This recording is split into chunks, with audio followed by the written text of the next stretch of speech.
오늘 이 큰 주제로 천하보다 귀한 생명의 이 타이틀 가운데서 어제는 찾아오시는 하나님, 오늘은 기다리시는 하나님에 대해서 함께 희망의 따뜻한 메시지를 나누고 싶습니다. 먼저 우리 이 사진이 잘 안 보이시죠?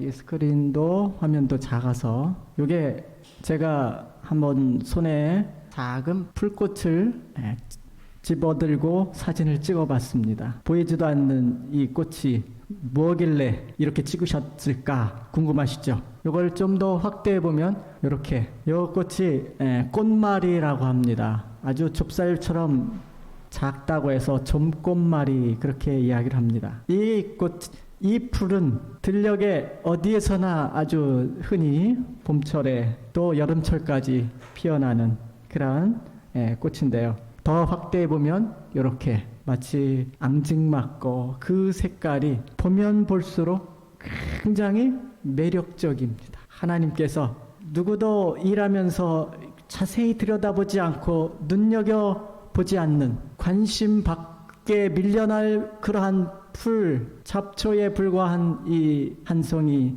피어나는 그 꽃이 하나님의 보시기에는 너는 사람들을 기쁘게 하라고 하나님이 너를 얼마나 사랑하시는지를 한번 소개해달라고 하는, 우리의 삶이 아무리 힘들고 남들에게 그렇게 크게 인정과 또한 사랑을 받지 못하는 사람일지라도 하나님은 이 풀꽃 하나에도 귀한 하나님의 사랑을 담아 놓으신 것입니다. 그래서 이 풀꽃을 볼 때마다 저는 생각합니다. 하나님은 하물며 이 풀꽃보다 더 소중하고 더 귀하게 창조하시고 구원하시고 사랑하시기를 기뻐하는 하물며 너희일까 보냐라는 음성을 우리는 듣게 되는 것입니다. 여기 풀꽃이라고 하는 아주 짧은 시를 쓴 나태주, 우리 초등학교 선생님으로 은퇴하신 이분의 이 시인의 이 식구가 정말 아름답습니다. 의미가 깊습니다. 우리 한번 같이 볼까요? 자세히 보아야 예쁘다. 오래 보아야 사랑스럽다. 이 불꽃 보니까 좀 그렇지 않습니까? 그런데 마지막 한 구절이 남았습니다. 그게 뭘까요? 자, 옆 사람을 보고 한번 이야기를 해주시기 바랍니다. 자세히 보아야 예쁘다. 오래 보아야 사랑스럽다. 그리고 옆 사람 손을 한번 잡아주세요. 코로나 시대지만 한번 잡아주시면서 뭐라고 하세요? 너도 그렇다. 예. 네, 그렇습니다. 작은 이름 없이 피어났다가 지고 마는 우리의 인생과 같은 어쩌면 모습일 수 있지만, 그러나 자세히 보면 정말 아름다움이 또 사랑스러움이 있다고 하는 사실이죠. 여러분은 이 어린 왕자라고 하는 세계적인 아주 베스트셀러, 우리 어린이 청소년들 시기에 한 번쯤은 꼭 읽고 넘어간 그 아름다운 동화 생떼쥐백리의 어린 왕자가 있습니다. 이 어린 왕자에서 나온 주고받는 이야기 가운데 이 이야기가 있어요. 세상에서 가장 어려운 것이 뭔지 아니? 글쎄요. 돈 버는 일? 밥 먹는 일? 그런데 이렇게 대답합니다. 세상에서 가장 어려운 일은 사람의 마음을 얻는 일이란다. 동감이 되십니까? 네. 정말 아무리 남녀가 서로 정말 첫눈에 반한 사이일지라도 상대의 마음을 얻지 않고서는 배우자로 평생을 함께 살 수 있는 그러한 결혼까지의 골인이 이루어질 수 없겠죠. 그런데 이 연애 전문 상담소에서는 뭐라고 얘기하냐면, 많은 남녀 이 사람들을 총각 처녀들을 상담해 본 결과 이렇게 이야기를 합니다. 세상에서 가장 힘든 일은 떠나가는 사람의 마음 붙잡는 거야. 정말 어려운 일이 참 사람에게 있는 것 같아요. 그죠? 제가 참 제목이 참 인상적이어서 이 책을 한 권 샀습니다. 가장 힘든 일 하고 뭐라고 했을까요? 그 밑에 이 네모 박스 안에 들어간 내용이, 이 세상에서 가장 힘든 일이 뭐냐? 그게 뭘까요? 바로 기다림이라고 이야기하고 있습니다. 마지막에 항상 무너지고 마는데 조금만 더 기다려 주었으면 됐을 텐데 하는 그 아쉬움. 정말 그걸 못 참고 그 1분을 못 참고 폭발해버려서 결국 갈라서고 정말 파탄나는 그런 많은 사례들이 있지 않습니까? 세상에서 사람들이 느끼는 가장 힘든 일 가운데 하나가 뭐라고요? 기다림. 우리 한국 사람들은 더 심한 것 같아요. 2002 월드컵 4강 신화를 위협을 달성한 우리 국민의 영웅이 된 사람이 누구예요? 히딩크 감독이죠. 그런데 이분이 한국에 와서 제일 먼저 배운 말이 뭘까요? 너무 잘하십니다. 빨리빨리. 외국인들이 한국에 와서 가장 놀라는 것들이 여러 가지 있대요. 그 중에서 5가지를 한번 손꼽아보라. 한번 국민신문고에서 그렇게 조사를 지나가는 사람 붙들고 하나하나 물어봤더니 다 통계를 내보니까 랭킹 5가지를 이렇게 선정했습니다. 5번째, 엘리베이터, 아파트나 우리 고층 건물 갈 때 엘리베이터 타고 올라가는데 기다려야 되잖아요. 병원 갈 때도, 그죠? 엘리베이터가 빨리 왜 안 닫히는 거야? 시간 없는데 하면서 계속 닫힌 버튼을 아예 누르고 있는 사람이 있어. 외국 사람들이 볼 때는 이상하다는 거예요. 뭐 그렇게 급할 게 있냐. 좀 기다려주지. 4번째, 외국인들이 본 한국 사람들의 모습. 가게 주인이 아예 카드 서명을 해버려. 자, 서명해 주세요. 해야 되는데 자기가 그냥 다 해주고 자, 여기 있어요. 영수증. 참 급해요. 그죠?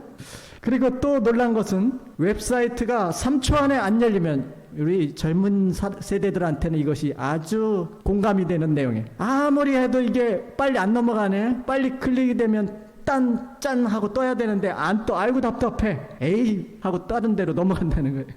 그런 걸 보면서 외국인들이 참 한국 사람들 성질 급하다. 그렇게 말합니다.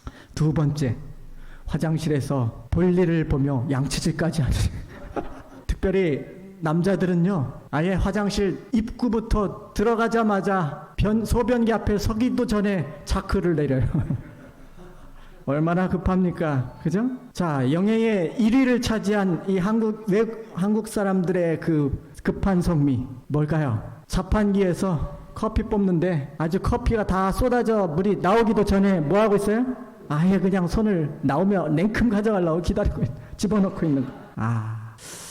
정말 이 한국 사람들은 굉장히 이 속도전, 빨리빨리에 아주 능한 민족입니다.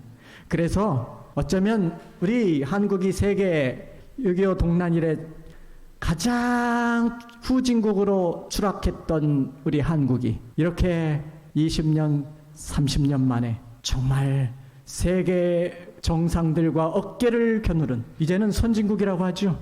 선진국 반열에 올랐다고 이야기합니다. 인터넷도 초고속, 그냥 빠른 거 초고속으로 해서 다른 나라에 비해서 5.6배가 빠르답니다. 얼마나 똑똑하고 얼마나 빠른 거를 좋아하는지 몰라요. 빠른 거를 좋아하다 보니까 상대적으로 뭐를 싫어해요? 느려 터진 거를 싫어해요. 충청도 사람들 경상도 가면 아주 정말 답답해합니다. 그런데 충청도 사람들이 하는 말이 있죠. 우리 충청도가 말은 느린 것 같아도 행동은 빨라요. 또 하나, 아주 충청도 사람들이 진짜 빠르다는 것을 보여주는 게 뭔지 압니까? 사람이 돌아가셨을 때 돌아가셨습니다. 그렇게 점잖게 얘기하잖아요. 어젯밤에 별세하셨습니다 하는데 어떤 다른 사투리보다 가장 짧은 사투리 뭐라고 해요? 가슈. 그래서 참 한바탕 웃곤 한다고 합니다. 자, 사람들은 정말 빠른 거를 좋아하면서도 기다리는 거는 싫어요. 우리나라에서 서울 수도권 지역에서 가장 통로가 긴 전철 타기까지의 갈아타기까지의 거리가 제일 긴 곳이 어디냐면 9호선 당산역입니다. 이 당산역의 환승 구간은 엘리베이터와 에스컬레이터가 다 설치되어 있는데 길이가 48m에 높이가 24m, 대략 건물 8층 높이, 정말 길다래요. 그래서 한참 걸립니다. 그러니 시간 없고 빨리 가야 된다고 생각하는 이 답답한 마음의 한국 사람들에게 있어서는 그것을 견디지 못하는 거예요. 그래서 이 당산역 에스컬레이터 앞에서 사고가 제일 많이 터진다는 것입니다. 끼어서 빨리 가려다가 또 넘어지고 뛰는 사람 해가지고 사고가 너무 빈번하게 발생하니까 여기서 영무원들이 궁리를 했어요. 연구를 했어요. 어떻게 하면 이 사고가 덜 나게 할 수 있을까? 자꾸 위에서부터 니네 여기 영무원들이 문제가 있다. 왜 그렇게 사고가 많이 나냐? 그래서 이들이 궁리를 해서 한 게 뭐예요? 지금 공공행 열차가 들어오고 있습니다. 하면서 그 소리를 듣자마자 막 달려가기 시작하는 우리 사람들 아닙니까? 빨리 놓치지 않으려고. 그래서 이런 표를 문구를 붙여놨어요. 마지막까지 조심 또 조심, 안전한 이용 감사합니다. 뭐 그런 거 눈여겨보나요? 뭐 손잡이를 꼭 잡아주세요. 넘어지면 위험합니다. 뭐 여러 이야기들을 많이 붙여놔도 소용이 없었어요. 다이빙 승차 막 달려가서 그 문 닫히기 전에 손을 딱 집어넣으면 열리겠지 하면서 그렇게 막 위험한 것 정말 안 됩니다.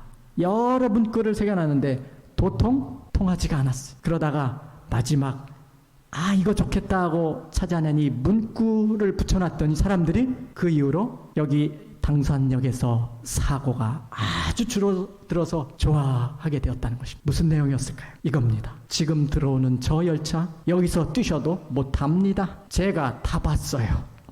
제가 해봤어요.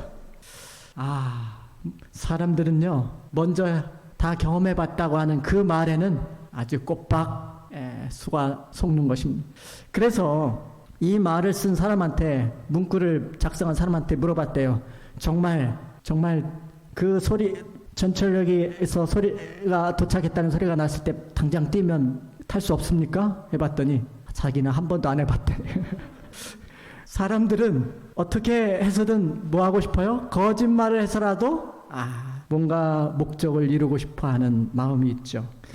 사람들이 이만큼 참 급하고 빨리빨리를 선호합니다. 이 빨리빨리 시대에 우리는 살아가고 있고, 그렇지 않으면 불안하고 뒤처질 것 같은 조급한 마음이 강한 우리 특별히 한국의 현대인들에게 있어서 성경이 우리에게 주는 메시지를 우리는 주목해야 할 필요가 있습니다. 시편 37편 여호와 앞에 잠잠하고 참아 기다리라. 여호와를 기다릴지어다. 비록 더딜지라도 기다릴지어다. 약속하신 것을 기다리라. 예수 그리스도의 긍휼을 기다리라. 정말 성경은 구구절절히 우리에게 뭘 하고 말씀하셔요? 기다리라 하는 것입니다. 제가 한 4개월 전에 아주 재미있는 흥미로운 경험을 하게 되었습니다. 방문을 가기 위해서 교회 선교 차량에 딱 올랐는데 저희 집에 고양이 한 마리를 키우고 있어요. 그 고양이가 있으니까 고양이 밥을 훔쳐먹으러 길고양이들이 종종 출연합니다. 그런데 어느 날은 새끼 고양이가 찾아왔어요. 그래서 그 새끼 고양이가 밥을 달라고 하는 것 같아서 밥을 한 번씩 줬어요. 그랬더니 계속 찾아오네요. 근데 가까이 가서 쓰다듬어 주려고 해도 도망가고, 내가 널 사랑해 하고서 가까이 가려고 해도 도망가고, 그러더니 한 번은 이 고양이가 보이지 않습니다. 그 전날 비가 오고 바람이 많이 불었어요. 근데 그 차를, 제가 방문을 가기 위해서 차를 부릉부릉 하고 시동을 걸고 가려고 하는데 어디서 고양이 소리가 들리는 것입니다.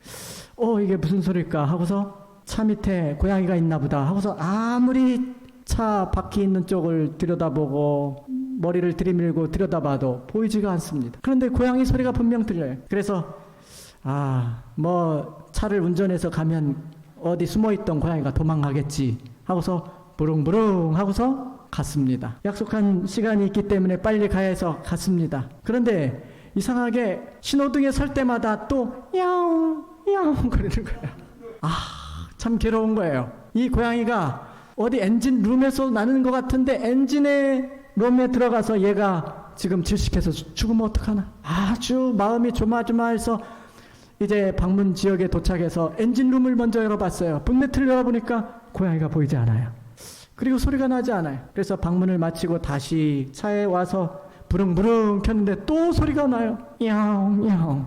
그래서 이게 어떻게 된 건가. 여러 곳을 방문하고서 마침내 이제 방문 일정을 마치고 이게 도무지 못 찾겠으니 정비소로 가보자.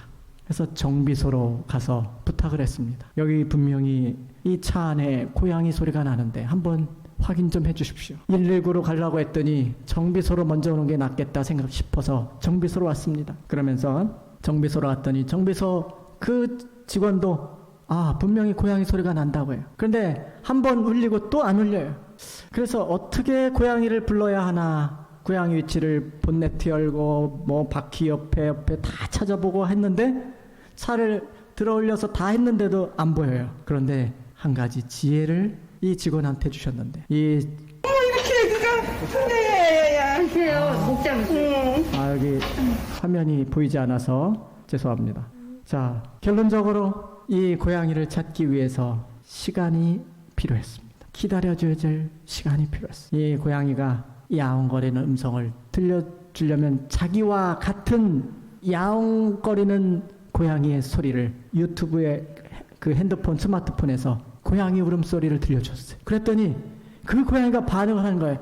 야옹, 야옹, 나 여기 있어, 나 여기 있어, 그러는 거예요. 그래서 이 직원이 저 차 바퀴 있죠? 차 바퀴 쪽에 있는 그 카바 쪽을 뜯었어요. 그리고 그 속에 이 고양이가 어떻게 타고 들어가 있는지 나오질 못하고 나 살려, 나 살려 그렇게 외쳤던 것이었어요. 그 고양이를 안전하게 꺼내주면서 정말 집으로 돌아와 그 있던 자기 살던 곳으로 돌려보내줍니다. 이 고양이가 떠나가면서 뭐라고 했을까요? 고마워, 야옹.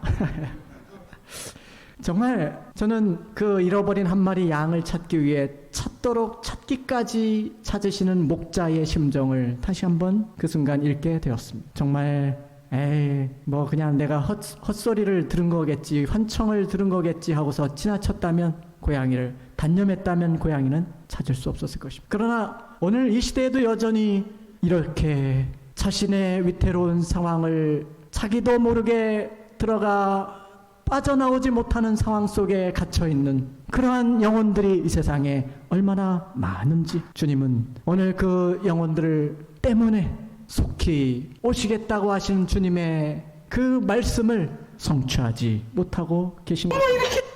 성경은 신구약 전체를 통틀어서 우리에게 계속해서 반복되어지는 하나님의 명령이, 하나님의 그 핵심적인 단어가 무엇인지를 우리는 보게 됩니다. 구약은 인류가 잃어버린 자를 찾아주기 위해서 하나님께서 여자의 후손을 보내주시겠다고, 그를 통해 뱀의 머리를 상하여 그 인류를 구원하겠다고 하는 약속을 기다리라고 하는 것입니다. 4,000년을 기다려온 이 인류가 드디어 베들레헴 마국간에 탄생하신 예수 그리스도, 그분이 진정 하나님이 약속하신 여자의 후손으로 이 땅에 오신 바로 구세주가 되셨습니다. 우리 인류를 위해서 십자가에 달려 돌아가시고 다 인류의 죄의 값을 치르며 인류의 구원을 위해서 믿는 자마다 다 멸망치 않고 구원을 얻게 하기 위한 모든 내 사역을 내가 다 이루었다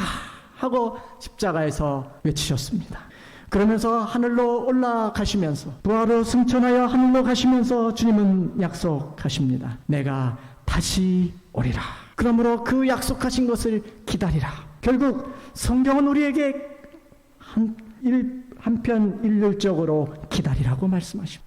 하나님의 백성으로 사는데 필요한 필수 자질이 있다면 그것은 뭐겠습니까? 여기 노아는 120년 동안 하나님의 이 세상 물로 심판하시겠다는 기별을 증거했습니다. 마침내 하나님께서 그 노아에게 그 백성들을 다 초청하는 일을 이제는 멈추고 방주로 들어가라고 말씀합니다. 그런데 동물들은 말을 듣고 방주 안으로 들어갑니다. 노아의 가족 8식구만 그 방주 안으로 들어가서 하나님의 손에 의해 그 방주문은 굳게 닫히게 됩니다. 그럼 그 이튿날이라도 당장 하늘에서 비가 내려서 비가 쏟아져서 홍수로 모든 사람의 멸망이 이루어져야 되지 않습니까? 그런데 아무런 일이 일어나지 않습니다. 이틀이 지나도 3일이 지나도 7일이 지나서야 드디어 하늘에 먹구름이 끼고 엄청난 어제 같은 그러한 폭우와 그러한 광풍이 불어닥치며 천지개벽이 일어나게 되죠. 왜 7일을 기다리게 하셨는가? 그 7일의 기간 속에서 노아와 식구들은 하나님의 약속이 분명한지, 내가 진짜 하나님의 약속대로 그렇게 명령을 순종한 것이 잘한 건지, 아니면 내가 환청을 들은 건지, 자신과의 싸움과 믿음의 흔들림의 시기가 그들에게 주어졌던 것입니다. 그들은 기다려야 했습니다. 믿음으로 기다리는 시간이 필요했습니다. 믿음으로 하나님을 더욱 확증하고 하나님을 신뢰하는 시간이 필요했던 것입니다. 아브라함은 75세에 하나님의 부르심을 받았습니다. 내 자손이 하늘의 별과 같이 바다의 모래와 같이 많게 되리라고 하나님은 약속하셨어요.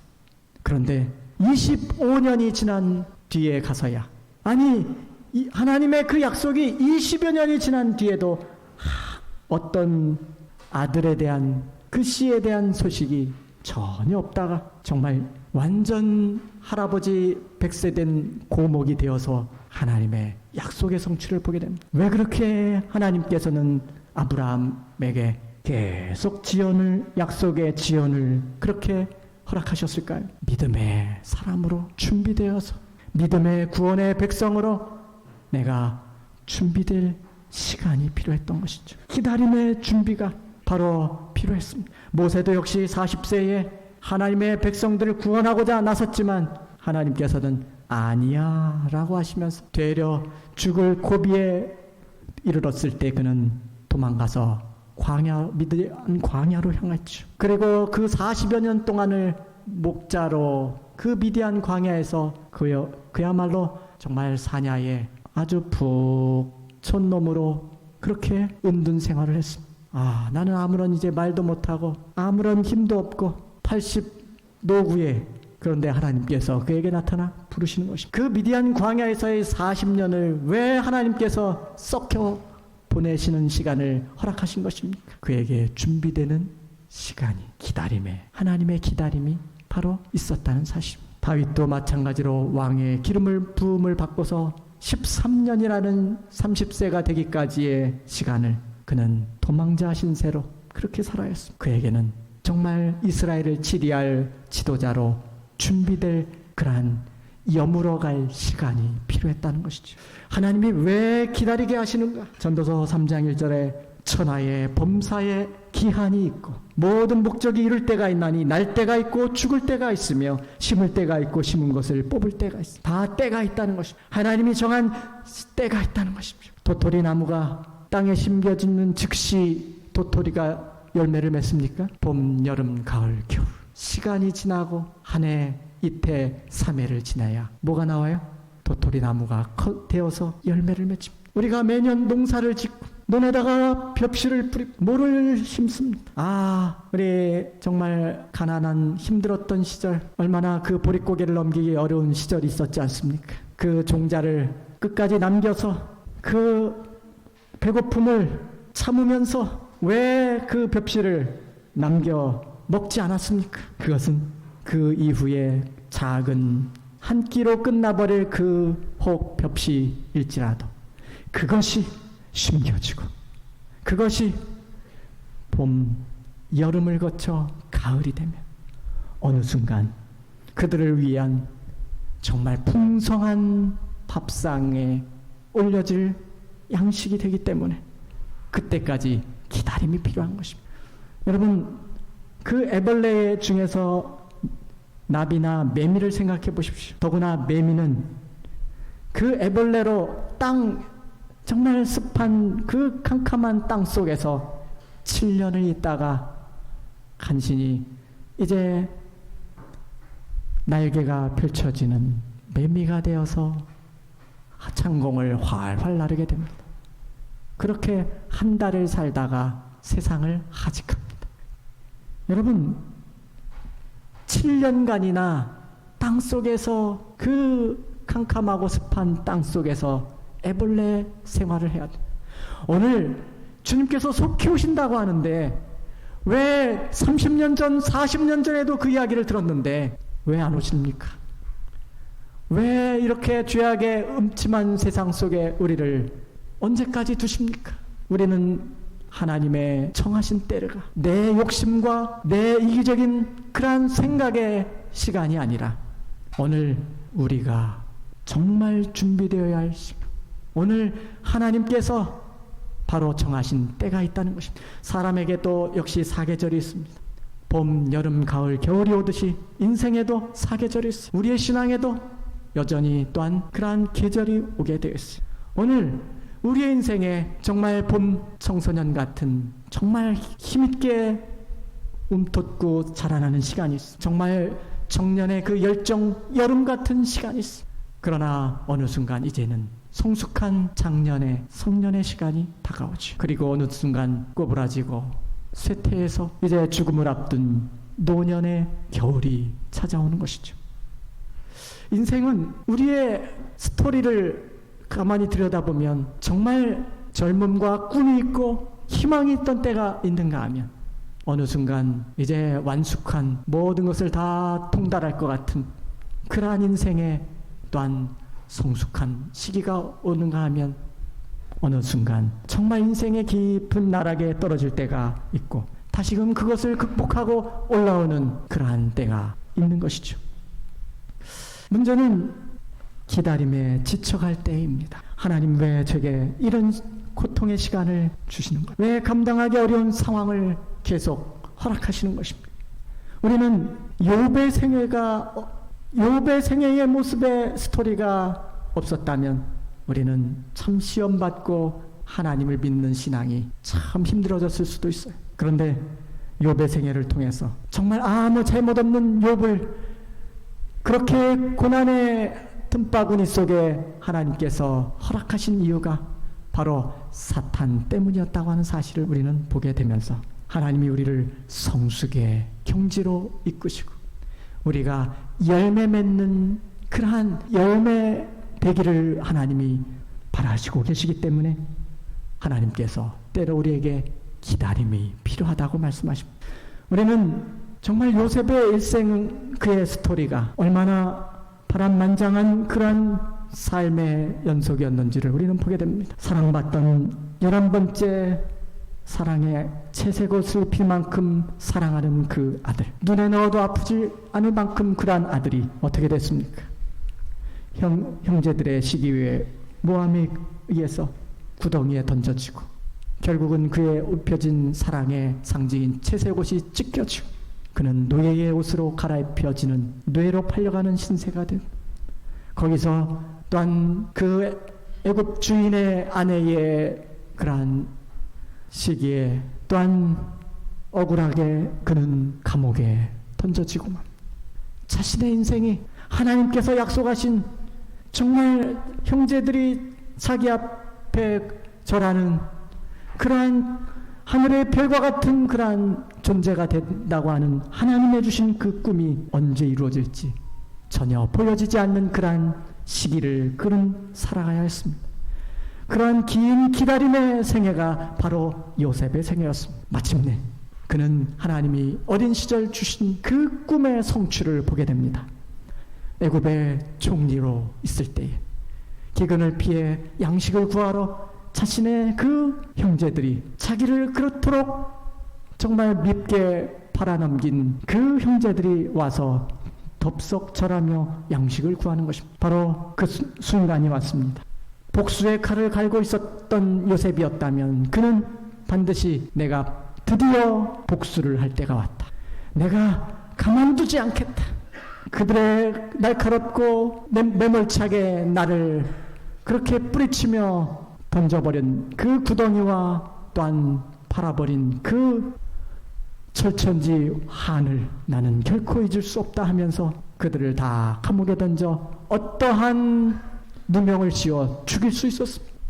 그러나 그는 피해 복수를 하지 않았습니다. 그토록 긴 기다림의 꿈의 성취가 눈앞에서 펼쳐졌지만 그는 여기까지 인도하신 나의 인생의 사계절, 나의 인생의 스토리를 여기까지 이끌어 오신 분은 하나님이시다. 그렇다면 하나님께서 여기까지 인도한 이유가 무엇이겠는가? 그는 이렇게 자기의 인생을 해석하며 그 인생의 해석을 하나님께 맡긴 것입니다. 창세기 50장 20절 당신들은 나를 헤아려 하였으나 하나님은 그것을 선으로 바꾸사 오늘과 같이 많은 백성의 생명을 구원하게 하시려 하셨나니 당신들은 두려워하지 마소서. 그들을 위로하는 것입니다. 요셉이 그들에게 이르되 두려워 마소서, 내가 하나님을 대신하리까. 그렇습니다. 하나님께서 바로 그렇게 인도하셨다는 것입니다. 하나님께서 내 생애를 그렇게 인도하도록 허락하셨다는 것을 그는 깨달았던 것이죠. 하나님의 계획하신 분명한 때가 있다는 사실을 분명히 깨달은 것이죠.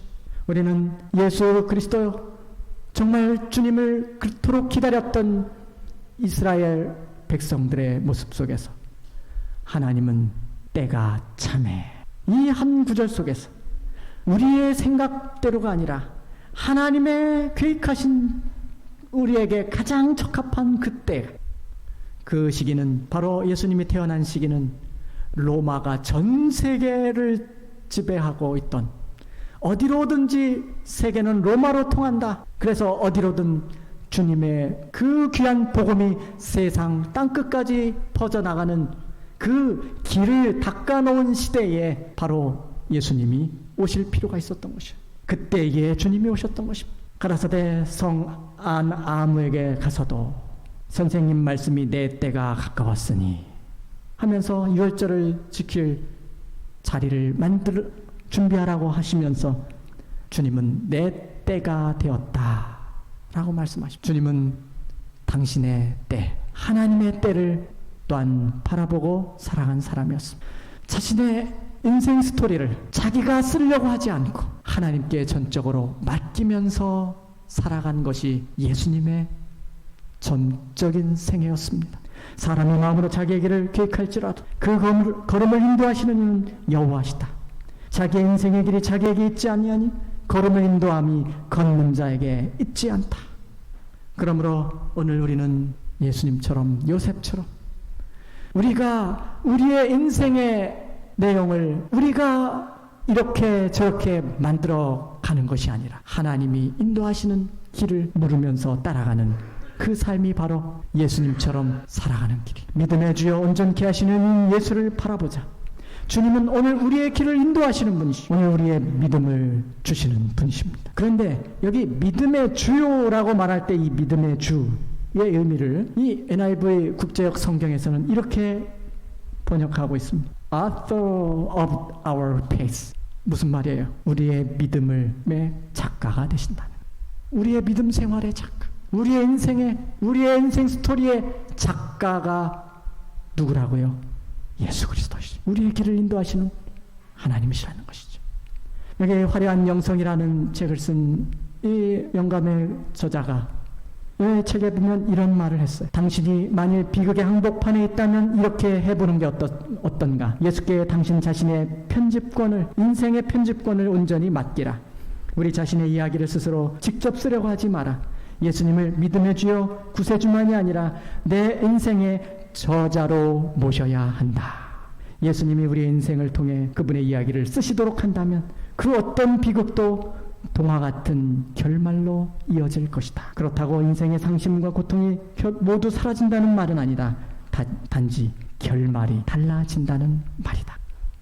자신의 인생의 스토리를, 인생의 저자를 주님께 맡기라고 말합니다. 그러면 우리의 상심과 고통이 모두 사라지지 않을지라도 우리의 결말은 분명 달라질 것이라는, 여기 그 대표적인 사례가 십자가의 예수님과 함께 달린 두 강도의 이야기입니다. 한편 강도는 예수님을 원망하고 예수님을 비난하고 예수님을 끌어내리려고 했습니다. 그러나 다른 한편 강도는 주여, 내가 보니 당신은 하나님의 아들이시다. 당신의 나라에 임하실 때 나를 기억해다. 나를 당신께 내 인생을 맡긴다. 나를 부탁한다. 라고 하는 것입니다. 그때 주님께서 주신 즉결적인 응답이 무엇입니까? 오늘 내가 진실로 내게 이르노니 내가 나와 함께 낙원에 있으리라. 한 사람은 자기 인생의 스토리를 자기 생각대로 쓰고 끝나버렸습니다. 그러나 다른 편 한 사람은 자기 인생 스토리의 말미를 우리 주님께 맡겨드린 것입니다. 사랑하는 성도들이, 사랑하는 여러분이시오. 자기의 인생을 아직도 자기가 고집하며 쓰려고 하는 사람이 있다면 여러분, 십자가의 한편 강도 이야기를 다시 한번 주목해 보시기를 바랍니다. 주님은 바로 왜 빨리 오시지 않는가? 왜 주님은 우리를 향하여 기다리시는? 오늘 우리가 우리의 인생을 주님 앞에 완전히 여물도록 맡겨 드릴 때까지 아직 준비가 덜 되었다고 보시기 때문입니다. 하나님은 언제든 우리를 구원하시기에 준비되어 있습니다. 다시 오시기에 준비되어 있습니다. 그러나 속히 내일이라도 오늘이라도 오시지 않는 이유가 있다면 오늘 한 사람의 영혼이라도 멸망치 않고 더 구원받기에 이르도록 준비가 덜 되었기 때문에 준비하라고 하시는 것이죠. 주님의 생애는 온전히 하나님 아버지 앞에 자신의 인생의 스토리를 맡기는 삶이었던 것입니다. 우리는 이 누가복음 15장의 세 가지 비유 이야기를 잘 압니다. 100마리 중에 한 마리 잃은 양을 찾는 이야기, 10개의 은전 중에 잃어버린 한 개의 은전을 찾는 이야기, 잃어버린 한 아들을 찾는 아버지의 이야기. 그런데 이 이야기의 공통점은 잃은 것을 찾아 기뻐하고 잔치를 베푸는 것이죠. 그러면 차이점은 뭐냐? 잃은 양과 잃은 은전은 찾는 사람이 분명히 있습니다. 잃어버린 양은 자기가 잃어버린지도 모르고 잃어버렸어. 그러면서 슬피 울며 애걸합니다. 누군가가 주인이 찾아오지 않으면 구원받을 수 없는 그러한 영혼들을 의미합니다. 그러한 영혼들을 하나님께서는 어떻게 하신다고요? 찾아오시는 하나님이시는 것입니다. 잃어버린 그 은전의 비유는 집안에서 잊어버렸어. 집안에서 잘 살아가던 이 형제 믿음의 백성이 어느 순간 보이지 않아요. 그런 분들이 오늘 안식학교 시간에도 잃은 양이라고 표현하면서 그런 분들이 있다고 하셨죠. 정말 그런 잃은 영혼들을 찾는 그 일이 정말 방을 쓸고 닫고 온통 다 뒤집어서라도 그 잃어버린 것을 찾고야 말겠다고 하는 그 마음, 그 주인의 마음이 바로 하나님 아버지의 찾으시는 마음이에요. 그런데 여기 탕자의 비유, 이 탕자의 비유에서는 잃은 아들을 아버지가 찾지 않습니다. 찾으러 가지 않아요. 왜 그럴까요? 왜 목자는 잃은 양을 찾으러 갔고 잃은 은전을 잃은 그 여인은 정말 쓸고 닦고 막 사방을 뒤집으면서 다 찾을 때까지 찾았는데 왜 이 아버지는 지구 땅끝까지라도 내가 잃어버린 내 아들 찾아 데려오겠다고 나서지 않습니까? 그저 돌아오기만을 뭐하고 계세요? 기다리고 계시. 왜 그래요? 이 세 부류의 사람들이 있는 것이 하나님께서는 이 탕자의 비유를 통해서 우리에게 주시고자 하시는 기별이 있습니다. 탕자의 기별의 주인공은 누구입니까? 잃은 아들입니까? 잃은 아들을 찾는 아버지입니까? 탕자의 비유에서는 오매불망 아들이 돌아오기를만을 기다리는 아버지에게 초점이 맞춰져 있어요.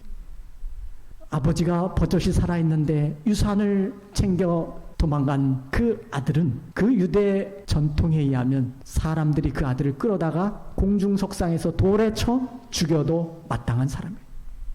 그러니 그런 아들이 다시 돌아온들 아들로 받아들여주는 그 아버지는 아무도 없어요. 이스라엘 전통 정서와 그러한 상식에서는 그 아들을 받아줄 아버지는 없어요.